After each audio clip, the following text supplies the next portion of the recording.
ওই আল্লাহ চলে আসছে, ওই আল্লাহ ডাকতেছে। রাজি তওবা করতে?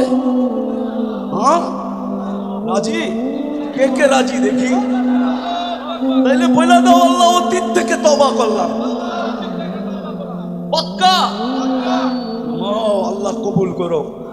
যদি মনের থেকে করে থাকি আজকে এই মজমার গুনাহ মাফ। এই মজমার সাথে মিলাদ দূরে দিয়েও যদি কেউ তওবা করে থাকে ওরও গুনাহ মাফ। হায় হায়, ওলামা আছে এই জন্য একটা হাদিস শোনায় দিই। এই উম্মতকে আল্লাহ এত ভালোবাসে, এই জন্য তো গুনাহ মাফও চাইতে হয় না। হাদিস বলে ফালাম্মা তায়াক্কানতা বিল বাওয়ার ওয়া যানানতা আন্নাকা মিন আহলিন নার মানাহতা ইলাইকা রিদওয়ানি ওয়াল্লাইতু ইলাইকা গুফরানি ওয়া কুলতু লাকা লা তাহসান গফারতু লাকা দুনুবা ওয়াল আওসার ওয়া লিআজলিকা সাম্মাইতু নাফসি আল আজিজুল গফফার। আল্লাহ বলে উম্মতে মুহাম্মদী যখন ভাবে যে আমি বুঝি দুযোগী হয়ে গেলাম, ওর এই ভাবনা আমাকে জায়গায় থাকতে দেয় না। আমি রেজার চাদর দিয়ে ঢাকতে দেরি করি না, মাগফিরাতে ডুবাইতে দেরি করি না।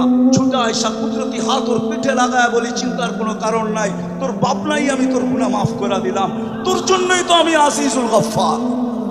আর মাফ চাইলে কিরম হবে? চলেন, প্রস্তুতি নেই। মুহাম্মদুর রাসূলুল্লাহ এই জন্যই আসছিলেন।